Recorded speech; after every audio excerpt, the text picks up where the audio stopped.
Ahoy there! This sad-looking boat, MV Royal Iris, was once a proud ferry that crossed and cruised the River Mersey. Onboard amenities included a tea room, buffet, fish and chip saloon and a cocktail bar with a dance floor and stage. In the Merseybeat era, that stage hosted world-famous acts such as Acker Bilk, twice supported by some up-and-coming young lads called the Beatles. Jerry and the Pacemakers also played, and it's said she inspired Ferry Cross the Mersey. Despite having such a heritage, despite being heritage, Royal Iris is now sadly in worse shape than ever. She could hold over 2,000 passengers or 1,000 when cruising, but since her arrival in Woolwich she has hosted only pigeons, seagulls and a few squatters. So how did she end up abandoned here? Just a few months after entering service, she collided with HMS Duke of York, a Royal Navy battleship which was being towed to be broken up. Following repair, she continued to be used, nicknamed the Fish and Chip Boat, as a ferry and for the very popular Mersey cruises. In the 1960s, these cruises included several Riverboat shuffle gigs operated by the Cavern Club, which is how she came to have such impressive musical credentials. The Beatles played her stage 4 times, headlining their final show on the boat in September 1962. Paul McCartney has mentioned the Royal Iris in interviews and in his 2007 song, That Was Me. Refurbished in 1971-72, the Chippy was replaced by a new steak bar and dining room, and she was used almost exclusively for cruising rather than routine ferry duties.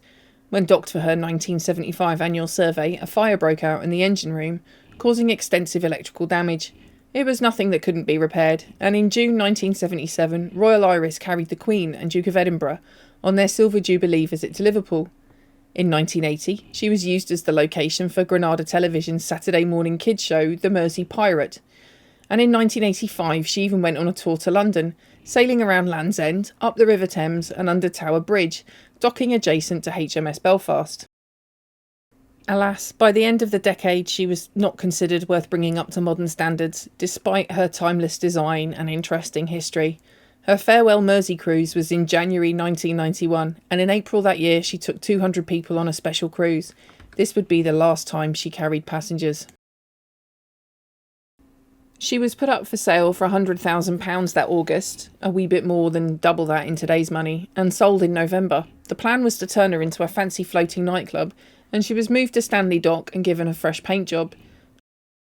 Nothing then happened until 1993, when she was sold on, still with the intent that she would be a nightclub, but this time in Cardiff. Royal Iris left the Mersey for the last time that August, despite putting up a fight when towed from Stanley Dock. Unfortunately, Cardiff Council rejected the planning application a year later. In 2002, she was brought here and managed to remain in reasonable condition for some years. There may have even been a shipminder aboard in the early days, according to a 2006 visitor. In 2010, there was another failed campaign to bring her home to the Mersey, but just a couple of months later she was reported to be partially sunk, with no one seeming to know how long she'd been like that.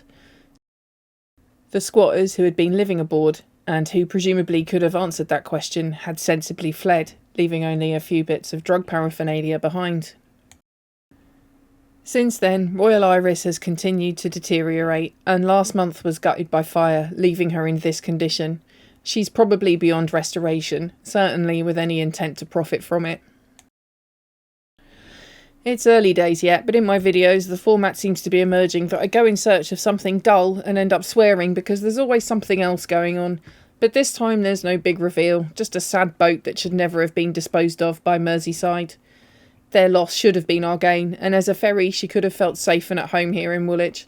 The Beatles played here in 1963 in what must have been a brilliant gig on their tour with Roy Orbison, supported by Jerry and the Pacemakers. It's tenuous, but enough of a link to theme a floating nightclub around, and she could have ridden the waves of Woolwich's new prosperity with us. There's always something though, isn't there? As I was finalising this voiceover, I decided to try and work out exactly when she arrived by looking at Google's historical imagery, but the earliest 21st century view is 2003, and on looking back at 1999, there she is!